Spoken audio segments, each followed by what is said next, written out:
কোনোদিন কিছু চাইতেন না ভগবানের কাছে, বলতেন আমি যেভাবে তোমাকে ভালোবাসি এভাবেই যেন তোমাকে ভালোবেসে যেতে পারি, আমি যেভাবে তোমাকে ভালোবেসেছি এভাবেই যেন তোমাকে ভালোবেসে যেতে পারি। দ্বারকার মহিষী 16,108 জন রমণী ভগবান শ্রীকৃষ্ণ, তার মধ্যে পাটরানী কে ছিলেন বাবা? রুক্মিণী নাকি?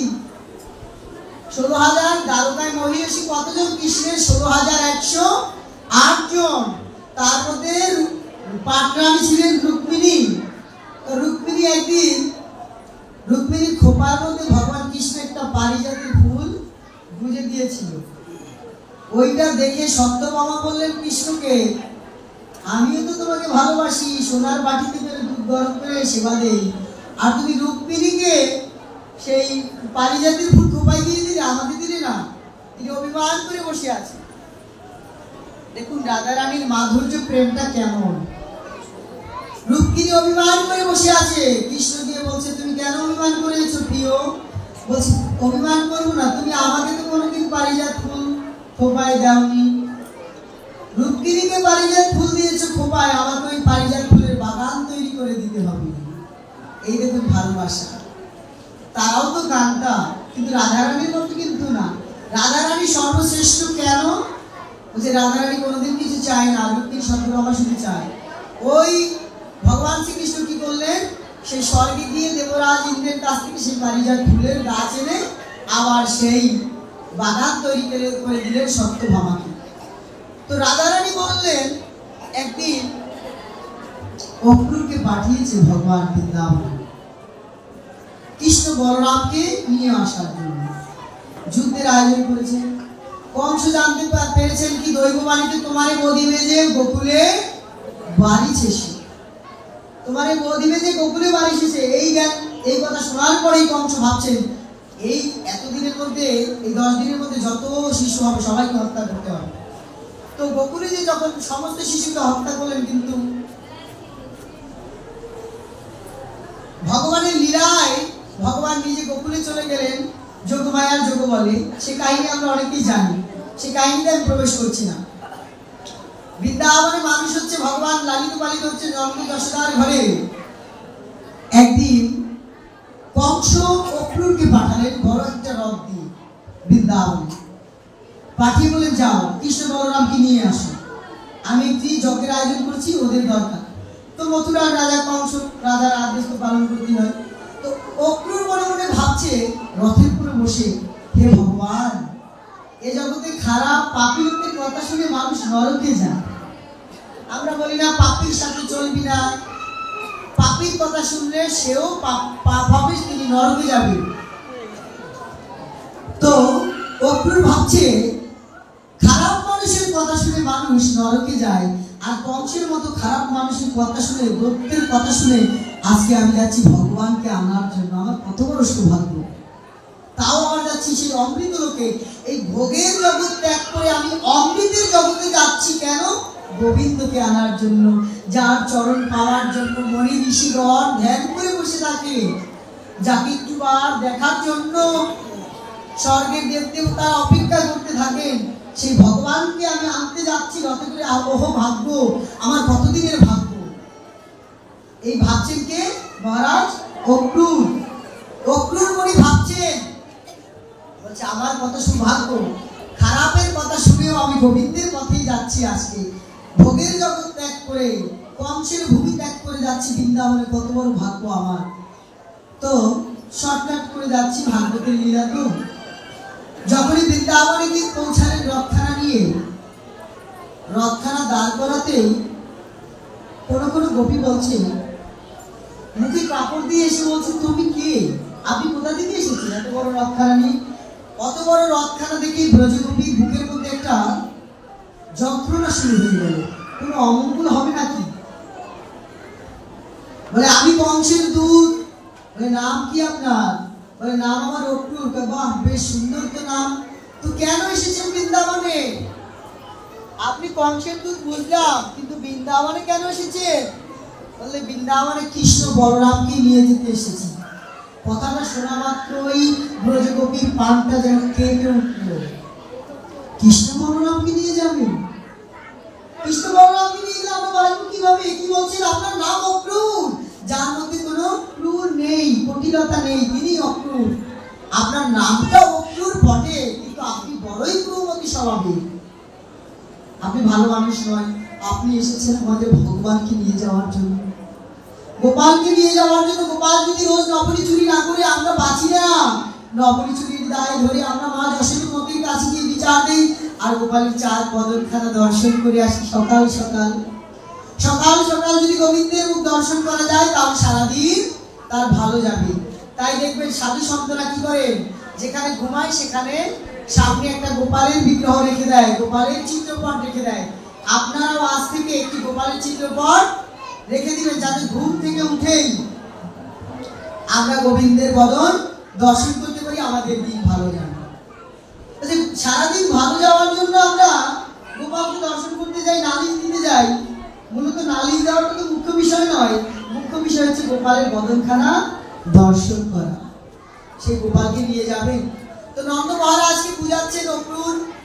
নন্দ মহারাজ, আপনি সাধু ব্যক্তি, আপনি চাইলেই কংসবধ হবে। আমি জানি গোপালের হাতে, কৃষ্ণের হাতে কংসের নিধন। বৃন্দাবন বিহারী লাল কি মারে একটু উলুধ্বনি হয়ে যাক তো।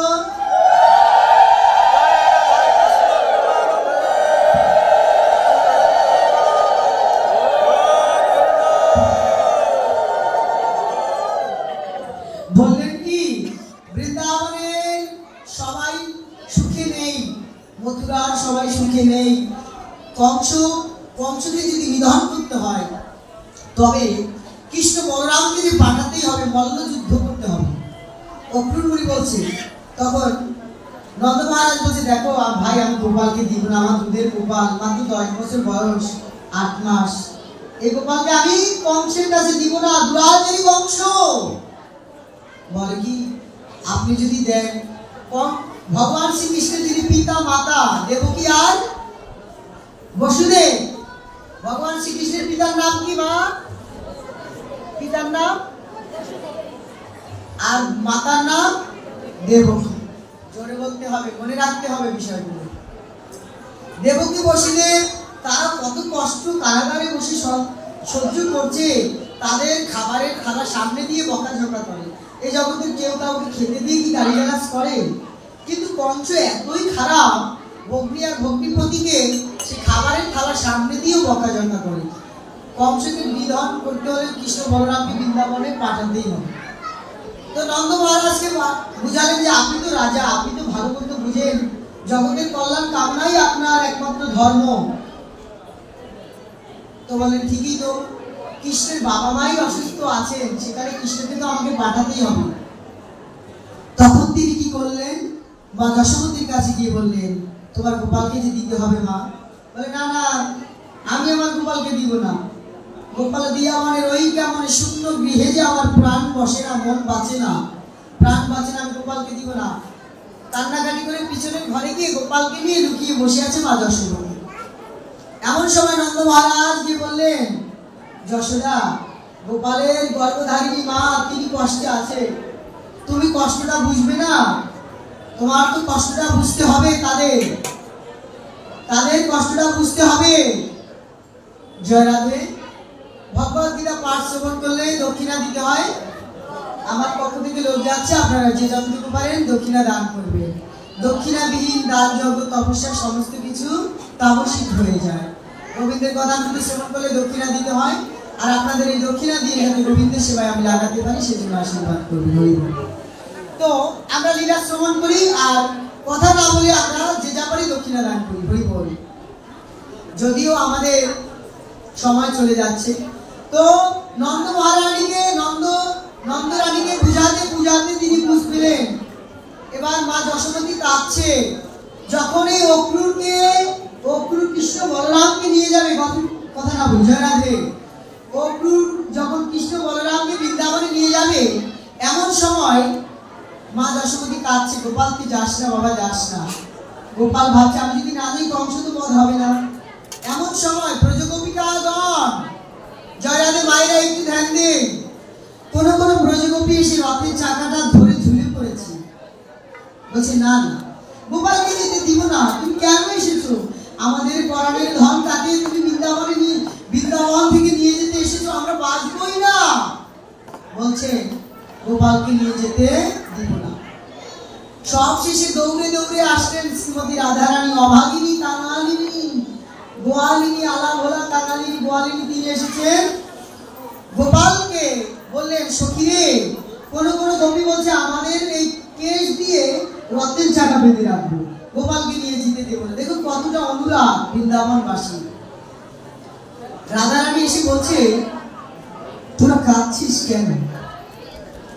তোরা যে এত করে বন্ধুকে রাখতে চাইছিস, আমি যদি ভালোবাসতেই পারতাম, মন দিয়ে যদি প্রাণবধূকে ভালোবাসতে পারতাম, তবে কি গোবিন্দ আমাদের ছেড়ে চলে যেত?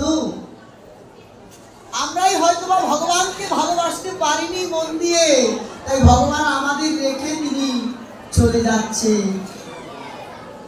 মথুরায়। কেঁদে কেঁদে শ্রীমতী রাধারানী বলছে, বধূ তুমি তো যাবে, তোমাকে তো ধরে রাখতে পারবো না, তবে আমি শুনেছি বাচ্চাদের একটু সামনে রাখুন মা, 10 মিনিটের মধ্যে বিশ্রামে চলে যাচ্ছে। আমি শুনেছি যাত্রাকালে যদি কেউ শব দর্শন করে, মৃতদেহ দর্শন করে, তাহলে তার যাত্রা নাকি শুভ হয়, মঙ্গল হয়। তাই রাধারানী বলেন, অক্রূর তুমি আমার বুকের ওপর দিয়ে রথখানা চালিয়ে নিয়ে যাও। গোবিন্দকে যদি নিয়ে যেতে হয়, তবে তুমি আমার বুকের ওপর দিয়ে রথখানা চালিয়ে নিয়ে যাও। আমার দেহে প্রাণ থাকা অবস্থায় আমি গোবিন্দকে যাওয়া দর্শন করতে পারবো না। তখন রাধারানী বলেছিল, বন্ধু, রাধারানী বলেছিল আমি কি তোমাকে ভালোবাসতে পারিনি? কোনোদিন তো কিছু চাইলাম না তোমার কাছে, তবু তুমি আমাকে ছেড়ে চলে যাচ্ছ। কৃষ্ণ বলেছিল, রাধে, ও রাধে, আর ঘুমিও না রাধে, ও রাধে, আর কেঁদো না রাধে, আমি আজ যাচ্ছি, আমি কালই ফিরে আসবো, আমি আজকে যাচ্ছি, আমি কালকে ফিরে আসবো, তুমি কেঁদো না রাধে। সান্ত্বনা দিলেন ভগবান। এই বলে তিনি বৃন্দাবন ছেড়ে চলে গেলেন। কংস নিধন করলেন, সবাই ফিরে আসলো বৃন্দাবনে। কাল বলে গেল কালা, আর ফিরে আসলো না বৃন্দাবনে। রাধারানী এখন আর বিরণী তৈরি করেন না, নয়নে অঞ্জন পরিধান করেন না, ব্রজ কবিতা গান নবনী বন্ধন করেন না। বলে, কে আর বাজাবে বাঁশি, শ্যাম ব্রজ নাই গো, শ্যাম ব্রজ নাই। কে বাজাবে বাঁশি? কার বাঁশির সুরে ঘর ছেড়ে বেরিয়ে যাব, ঘরের জল বাইরে ফেলে যমুনার ঘাটে যাব, শুকনো লাকড়ির মধ্যে জল ঢেলে সেই লাকড়ি চূর্ণের মধ্যে দিয়ে কার জন্য কাঁদবে? সে গোবিন্দ তো আর বৃন্দাবনে নেই। কাল বলে গেল কাল, আর ফিরে এলো না। তাই রাধারানী বলছে সখীদের ডেকে ডেকে বৃন্দাবনে, সখীরা আমি তো আর বেশি দিন বাঁচবো না রে, বেশি দিন বাঁচবো না, আমার দেহে না প্রাণটা বেশি দিন থাকবে না। তোরা চেয়ে দেখ একবার, আমার নয়নের পানি চেয়ে দেখ, আমি না বেশি দিন আর বাঁচবো না। গোবিন্দ কাল বলে গেল কালা, আর ফিরে এলো না, আমি কাকে নিয়ে বাঁচবো? কিন্তু আমি তো মরেই যাবো, আমার গোবিন্দকে কার কাছে দিয়ে যাই বলতো? কার কাছে দিয়ে যাবো? তখন রাধারানী সখীদের কাছে বিলাপ করছেন, সখী এই দেহ থেকে তো প্রাণ পাখি আমার চলে যাবে, যেদিন প্রাণ পাখি চলে যাবে, আমার এই দেহটা তোরা আগুনে পোড়াবি না, আমার এই দেহটা তোরা নদীর জলেও ভাসাবি না। আমার দেহ কি করবি বল? কি করবো? কিন্তু শ্যাম কলঙ্কের কলঙ্কিনী, তোর দেহটা আমরা কি করবো? বলে, আমার দেহটা তমালের ডালে বিলিয়ে রাখবো। তাই রাধারানী বিলাপ করে করে বলেছিলেন, আমি মরিব মরিব সখী, আমি নিশ্চয়ই মরিব মরিব মরিব সখী, নিশ্চয়ই মরিব। কাকু হেন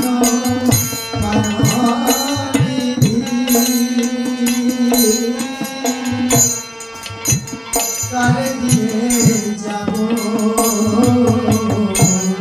কাকু হেন প্রাণ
পাওয়ার জন্য সেই পরার বধূ আজ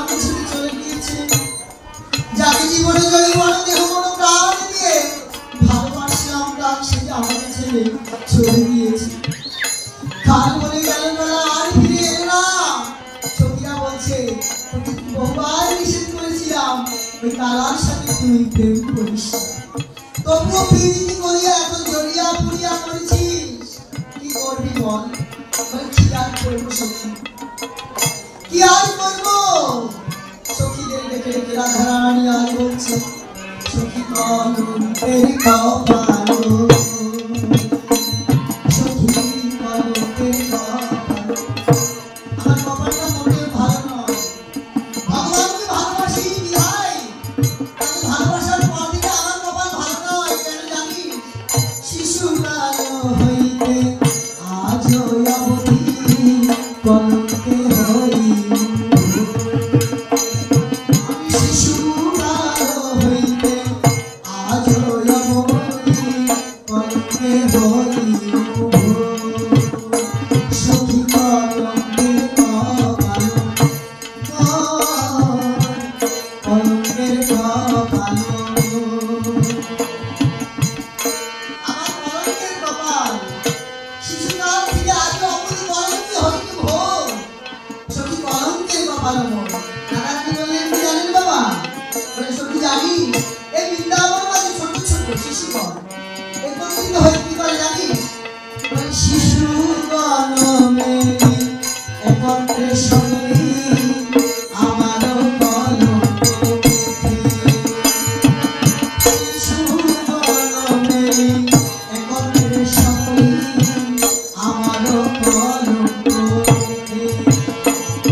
রাধারানী বললেন এই বৃন্দাবন মাঝে যারা খোলা কথা বাজাচ্ছে এরাও ভালো নয়, এদেরও রাধাকে অভিশাপ দিয়েছে। এই বৃন্দাবন মাঝে আমি খোল করতাম যারা বাজায় তাদের অভিশাপ করেছি কেন জানিস? বলি খোলো করো তালে মিশাইয়া তালে আমারও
হয় না। এই জগতে গুরুদেব কি বলে জানিস কি? গুরুদেব আসি শিষ্য করলে আমারও কলঙ্ক রটে। ওই গুরুদেব আসি শিষ্য করলে আমারও কলঙ্ক রটে। এই গুরুদেবরা এরকম শিষ্যের বাড়ি কি করে জানিস? ওই আমার কলঙ্কের কথাই শিষ্যের প্রাণের মধ্যে রটায়। আমি সেই গুরুদেবকে অভিশাপ করি। কি বলি জানিস? বলি আমারও কলঙ্কে, বলি আমারও এমনি এমনি করে, আমারও এমনি এমনি করে তাদের যেন এমনি ঘটে, তাদের যেন এমনি ঘটে। আমি যেমন কৃষ্ণ কৃষ্ণ করে ঘুরে বেড়াই, আমি সেই গুরুদেবকে অভিশাপ করি, কীর্তনীয়কে অভিশাপ করি, তারাও যেন ভগবান কৃষ্ণ নাম করতে করতে নয়নের জলে ভেসে যায়। তাই বলছে কি? তার নয়নের জলে ভেসে বেড়াবে,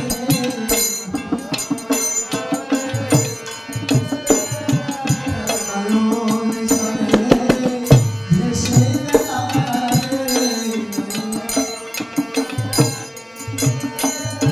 বলে জয় রাধা শ্রী রাধা বলে,